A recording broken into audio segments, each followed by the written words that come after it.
Yo, kembali lagi di channel Pandai Kacau. Oke, di video kali ini Pandai Kacau akan membahas sesuatu pertandingan. Jadi hari ini Cardiff United akan kembali lagi untuk memprediksi gimana jalannya pertandingan Manchester City versus Manchester United. Oke, tunggu sebentar. Ada yang kurang kayaknya. Tunggu sebentar ya. Iya.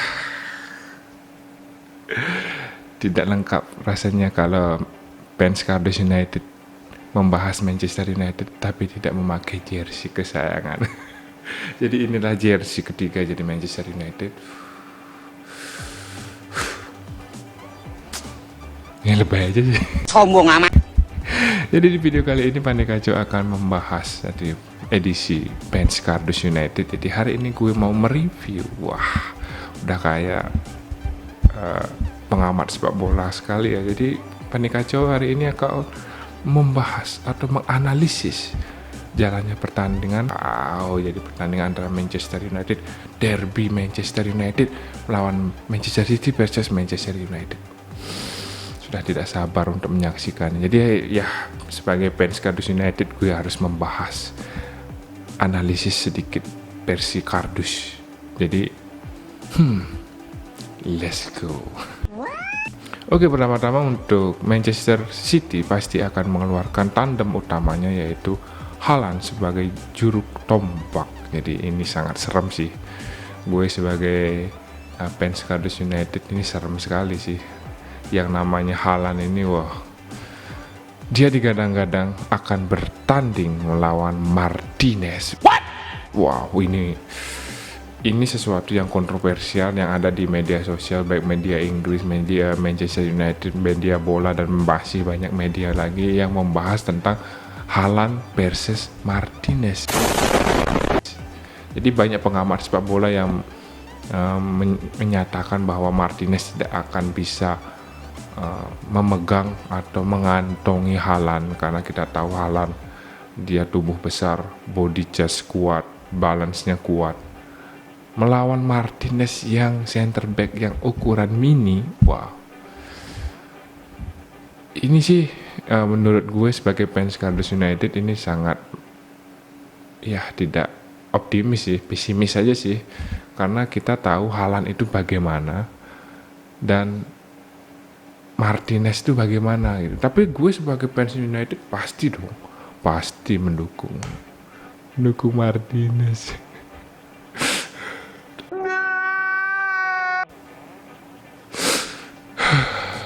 Mau bagaimana lagi kan?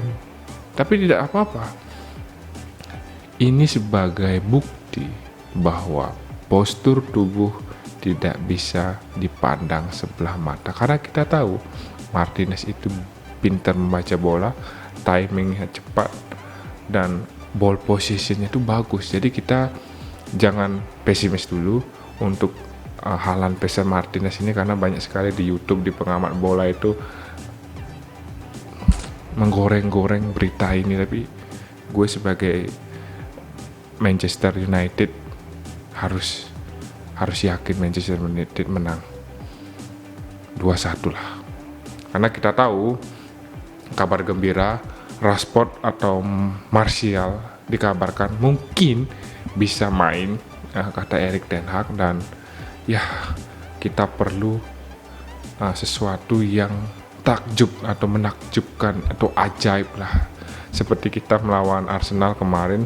Pertahanan kita rapat dan dibalas dengan counter attack yang efektif. Itu yang harus diracik lagi supaya jos. Makanya dari itu Erik ten Hag mungkin atau Manchester United mungkin membutuhkan speed Martial dan Rashford. Dan jangan salah, kita punya Antony dan Sancho, dan di pertandingan kemarin kontribusinya sangat-sangat bagus, selalu mencetak gol, selalu memberi assist. Dan kita nantikan pertandingan Manchester United dan Manchester City. Dan Manchester United mungkin akan mengeluarkan atau menggunakan formasi yang sama, mungkin seperti melawan Arsenal, yaitu 4-2-3-1, dan mungkin gue sebagai pengamat kardus mungkin hari ini Casemiro akan dimainkan. Karena kita tahu Casemiro memiliki jam terbang yang bagus saat melawan Manchester City. Mungkin itu sebagai arahan atau sebagai pembagian pengalaman yang baik untuk para pemain Manchester United untuk bisa meredam serangan Manchester City. Karena kita tahu Manchester City penguasaan bola, ball possession itu sangat tinggi. Jadi kita harus menggunakan high press yang sangat bagus, high press yang sangat ketat, tapi harus konsisten. Jangan di menit-menit awal, 15 menit pertama atau sampai 20 menit pertama itu kita bisa, tapi setelah itu permainan kita drop. Dan gue gak harap seperti itu. Dan untuk koordinasi pertahanan, gue yakin Varane, Dalot, Malaysia dan Martinez bisa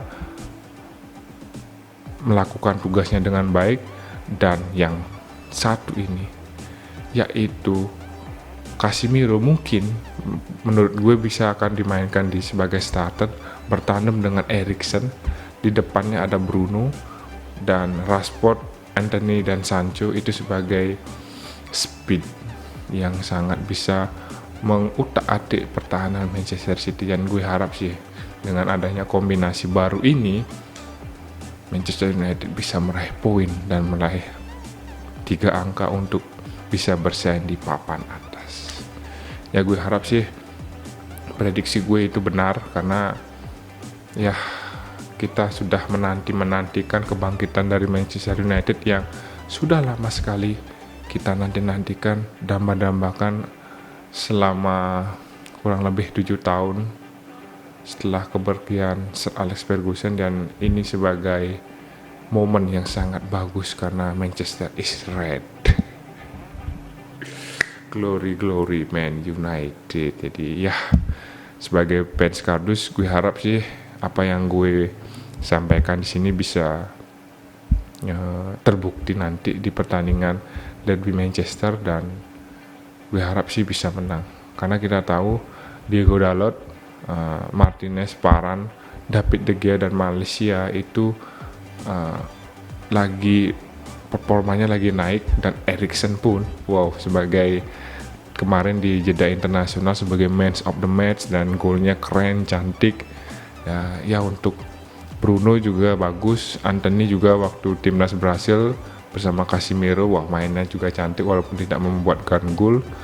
Dan untuk Cristiano Ronaldo sih mungkin karena ada masanya ya, tahun lalu tuh gacor sekali, dan mungkin hari ini di musim ini perlu beradaptasi lagi dengan pelatih Erik ten Hag. Dan semoga Cristiano Ronaldo bisa menunjukkan tajinya untuk memang the God is a Cristiano Ronaldo. Oke, sekian dulu dari prediksi Kardus United, dan gue harap kalian sebagai fans United, sama-sama fans United, bisa terhibur dan bisa memprediksikan yang sama bahwa Manchester United akan menang. Oke, sekian dulu dari Pandai Kacau edisi Kardus United, dan bye-bye.